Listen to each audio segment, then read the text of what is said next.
আর করা যাবে, ওনাদেরই রাজত্ব। একটা কথা আছে না, কপালে যদি না থাকে ঘি ঠকঠকাইলে হবে কি, আমাদের অবস্থা হয়েছে তাই।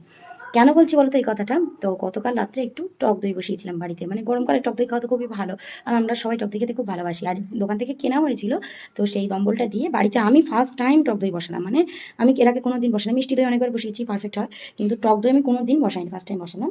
দইটা এত সুন্দর জমেছে, কিন্তু কপালে জুটলো না খাওয়ার। কেন বলো তো? তোমার মানে দেখে পুরো মাথাটা গরম হয়ে গেছে। দেখো দইটা এত সুন্দর জমেছে, এক ফোঁটা জল কাটেনি, কিচ্ছু হয়নি, কত সুন্দর জমেছে। কিন্তু এই যে ইনি মহারাজ এসে ভাগ বসিয়েছেন। তো এটা আমি সারা রাত রেখে দিয়েছিলাম মিটকেসের মধ্যেই। এটা কিন্তু ঝুড়ি চাপা দেওয়াই ছিল, যে সকালে উঠে এটাকে আমি ফ্রিজে ঢোকাবো।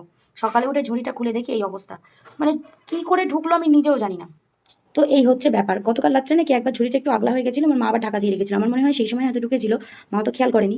আর আসলে সোনা এসে বারবার মিটকেসটা খুলে দেয়, তো কোন ফাঁকে ঢুকে গেছে। মানে এত সুন্দর জমেছে দেখে পুরো মাথাটা গরম হয়ে গেছে। ফার্স্ট টাইম জমালাম, এত সুন্দর জমলো, কিন্তু খেতে করা যাবে, ওনাদেরই রাজত্ব।